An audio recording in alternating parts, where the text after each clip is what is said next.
Thursday in the morning as we're sitting here now on the 9th of September, 2024. Time right now, getting on about 8:20 a.m. Central Time. So, financially speaking, we've got a couple of things. Apple's releasing its new upgrades today on new phones, EarPods, the watch. We'll see if AI's in there, what their pricing is. That'll affect the market. Boeing reached a deal with the unions, but that doesn't mean it's ratified. Now it has to go to the union members, but 33,000 workers. It's their big union. Will this get done? They're offering an interesting package, about a 25% pay increase, $3,000 bonus immediately payable by the end of the month. We'll see how it ratchets in and if that works for the market. In the dollar, we're getting a bit of a rally, got into the 101.60s. There's some resistance up there with key moving averages. The euro down a similar amount if you look at it. In fact, most currencies getting hit today.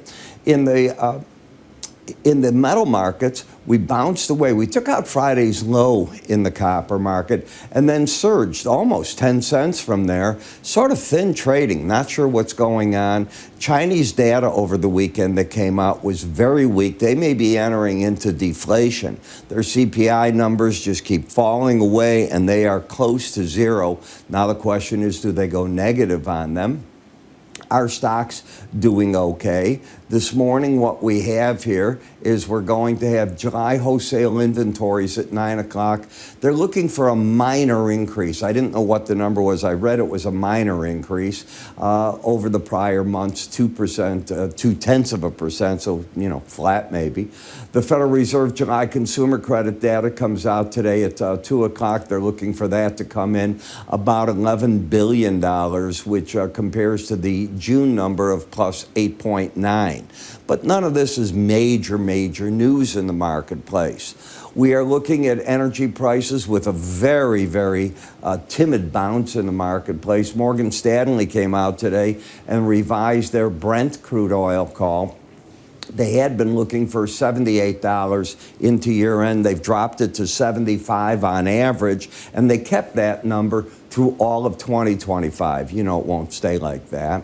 The rallies that we keep trying in the nat gas, giving a little bit of a failure. I think it's time that I switch over from the gasoline to the heating oil for us. I keep saying that, but I'm going to get that done today for all of us. And in the grain market, sort of stable. You remember, you're now going to get the first parts of the harvest in key parts of Illinois, Indiana, so on. So we'll start getting what's called BPAs, bushel per acre. You want to pay attention to that.